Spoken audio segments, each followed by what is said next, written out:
There's a freedom most people never experience, the freedom to discover places where modern life hasn't reached, where the roads end on maps but adventure continues for those willing to push beyond.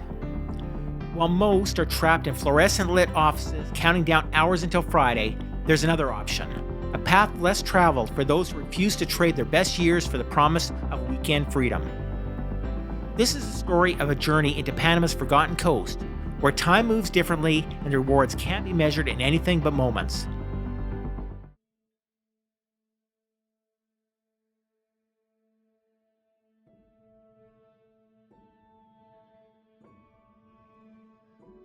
It's Monday morning. While millions settle into office chairs and traffic jams, we're pointing our 4x4s towards the edge of civilization. Past Cambutal, where the pavement surrenders to wilderness and the GPS becomes more of a suggestion than a guide.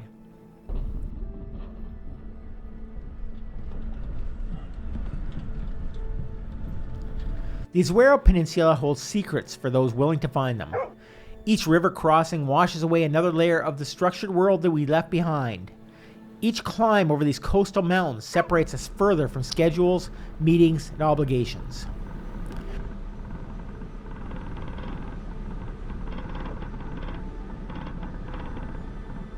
We have hills that are so steep it feels like the truck is going to tip over backwards, and descents that feel more like a controlled fall than driving down a hill.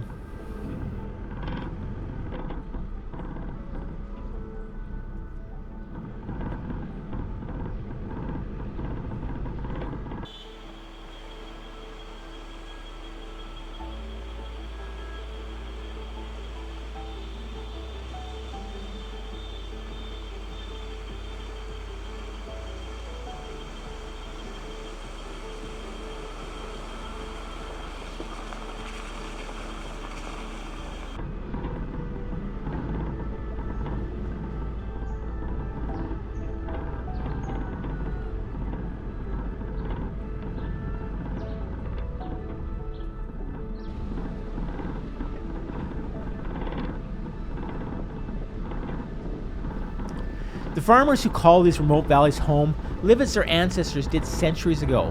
During rainy season, these modest homes that you can see from above become islands, cut off completely when the roads disappear under swollen rivers.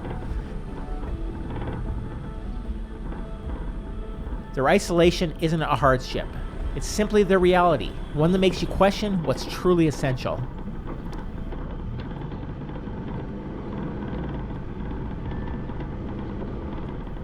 As we push deeper into this landscape, our two trucks and my dog Kai the only signs of the world we're leaving behind, the journey itself becomes a meditation. Attention fully present on the challenge ahead rather than scattered across screens and notifications.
After a couple of hours of navigation, the valley opens up, revealing what we've been searching for.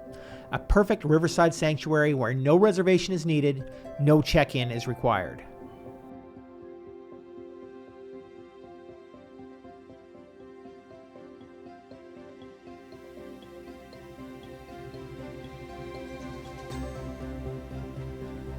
You don't find places like this on travel apps or guided tours. They exist in the spaces between.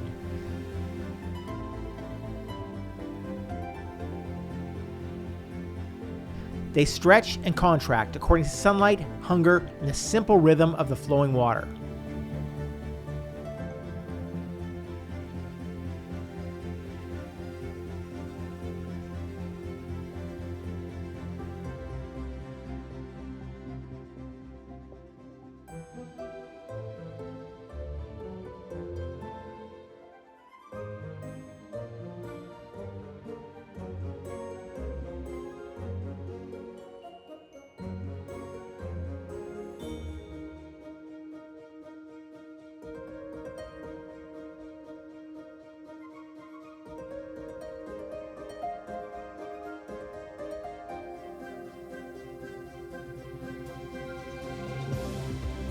What makes a perfect campsite isn't just the view or the flat ground. It's the feeling that perhaps no one has appreciated this exact spot before, that you've discovered something that belongs, just for this moment, to you alone.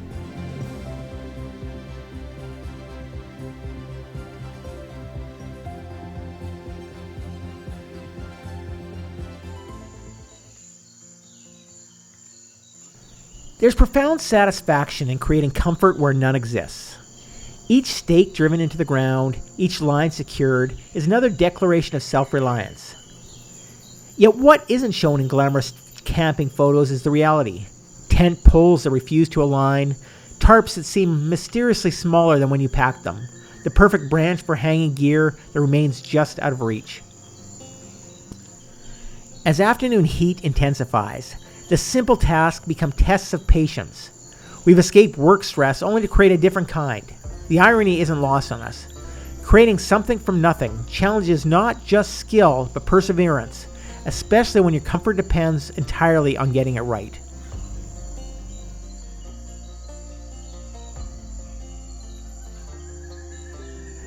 Fire has drawn humans together for millennia. Nothing has replaced that primal comfort of flames pushing back the darkness, promising warmth, food, and connection. But that ancient knowledge doesn't always come easily to us modern hands. When the flames finally take hold, the victory feels more meaningful than any workplace achievement. It's tangible, immediate. Fire exists or it doesn't. No quarterly reviews or subjective evaluations, just the honest result of your efforts. Kai doesn't question this lifestyle shift. Dogs understand freedom intuitively, the joy of new scents, unexplored territories, unscheduled discoveries. Kai adapts to this new environment with an ease that makes our human adjustments seem unnecessarily complicated. While we calculate risks and contingencies, he simply experiences each moment as it comes.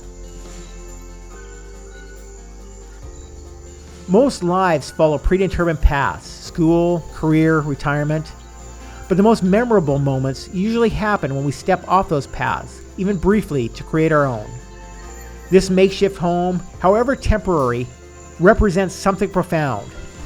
The choice to build meaning through direct experience rather than prescribed expectations.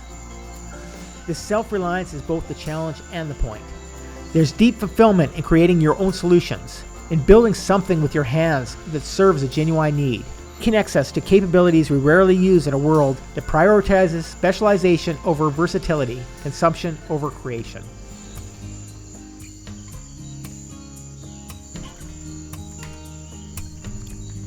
Civilization's greatest luxuries have nothing to do with gold-plated anything. They're simpler. Fire-brewed coffee as morning light filters through the trees. Tea made from water that hasn't passed through miles of city pipes.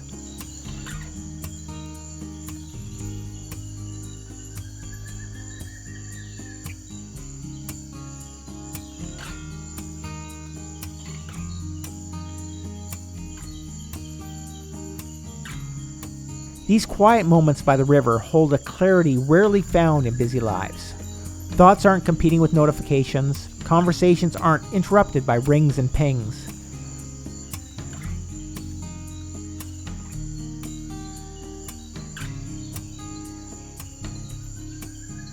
Food tastes different when you've carried it miles from civilization, when cooking is unhurried and done by hand and flame rather than the microwave beeps and delivery apps. Right now, millions are seated under fluorescent lights, watching clocks crawl towards 5. Their conversations are fragmented by screens and scheduling. Meanwhile, our biggest concern is whether the chicken is done or needs another few minutes over the fire. This isn't about escaping reality. It's about periodically resetting perspective, reminding yourself that the systems we've built to make life more efficient sometimes accomplish the opposite, distancing us from what matters most. As daylight surrenders to darkness, our perception of this place transforms. What felt like our domain during the day reveals its true nature after sunset. The campfire becomes our anchor in the darkness, a small circle of light between us and the vast unknown. Kai's alert bark draws our attention to silhouettes passing through camp. Hearts racing, we can't tell if these are local farmers or someone with troubling intent. Only when they pass without incident do we realize what feels like our discovered territory is simply their everyday landscape. Under this canopy of impossibly bright stars, our vulnerability fades into perspective. Perhaps the most valuable souvenir we'll bring home.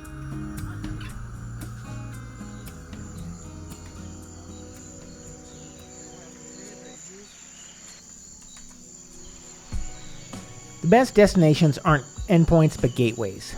This valley doesn't reveal its treasures without some effort, some willingness to venture beyond the comfortable perimeter of the camp. Joy is movement without purpose beyond the movement itself. It's what children understand instinctively before schedules and obligations reshape the relationship with time. The richest discoveries aren't planned. They happen when you create space for the unexpected. When your day isn't so tightly scheduled, the wonder has no room to enter.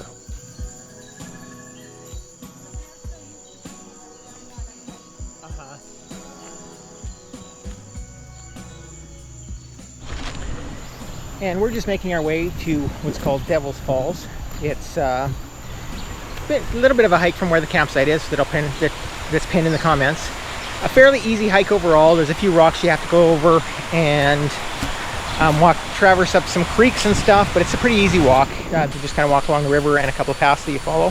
There's 2 falls. The first one's a little bit lower. To get to the second one, you do need some ropes. The one we were at, the water was fresh, refreshing, and cool, and just a beautiful spot just to hang out. Like I said, it's a little bit rocky, but certainly no problem if you're in decent shape at all. It's a fairly easy hike for anybody to make. We're visitors here, temporary witnesses to a world that functions perfectly without human intervention or interference.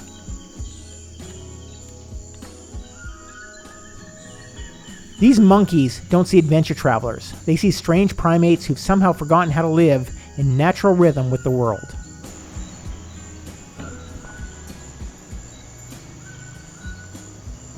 Well, we decided to walk up the river as much as possible, especially where the rocks were smaller and it was easier. A little bit better visibility and less chance of encountering snakes as there is in all the leaves that are on the ground. So it was one option. It can be a little bit slippery and big rocks in places though, so you can't do it the whole way. But it does give you an option that at least gives you a change in terrain and keeps you away from any possibility of snakes, which is always a good thing. The river path to the waterfall tests us in ways office stairs never could. What appears as a gentle riverbed from camp reveals itself as a treacherous obstacle course. Massive boulders slick with spray, deep pools requiring careful navigation, unstable stones shifting under our feet. Kai, normally so agile, struggles to find safe passage. The waterfall's distant roar grows louder, both reward and motivation as muscles burn and hands grow raw from the climb.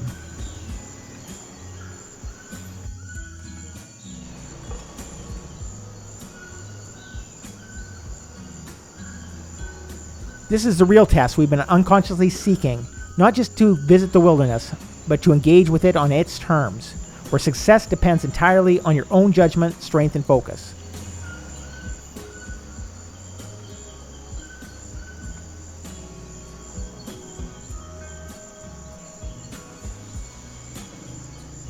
Waterfalls don't improve with Instagram filters. They're already perfect, living sculptures shaped by thousands of years of persistent water meeting unyielding stone.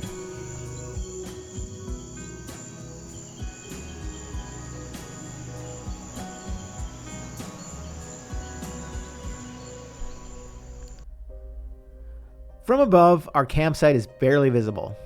a temporary arrangement of fabric and metal that will leave no trace when we depart. Yet the experiences formed here will outlast most of what we build with concrete and permanence in mind. The journey out carries a different energy. We're bringing something back that can't be photographed or shared online. A reset perspective, a calibration of what constitutes necessity versus luxury.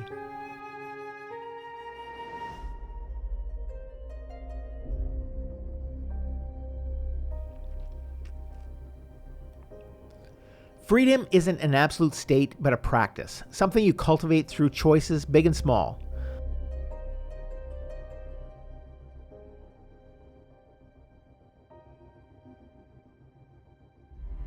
Sometimes it looks like a week-long expedition to remote beaches. Other times, it's simply the decision to step away from expectations long enough to remember what matters to you.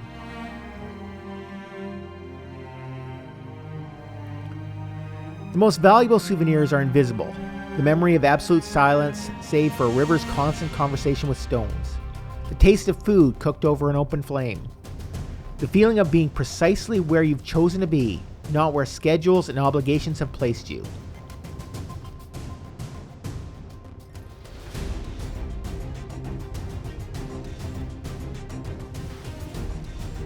This journey wasn't an escape from life, but a deliberate immersion in its most essential elements. Freedom isn't found at the end of a road. It begins exactly where you decide the road no longer defines your path.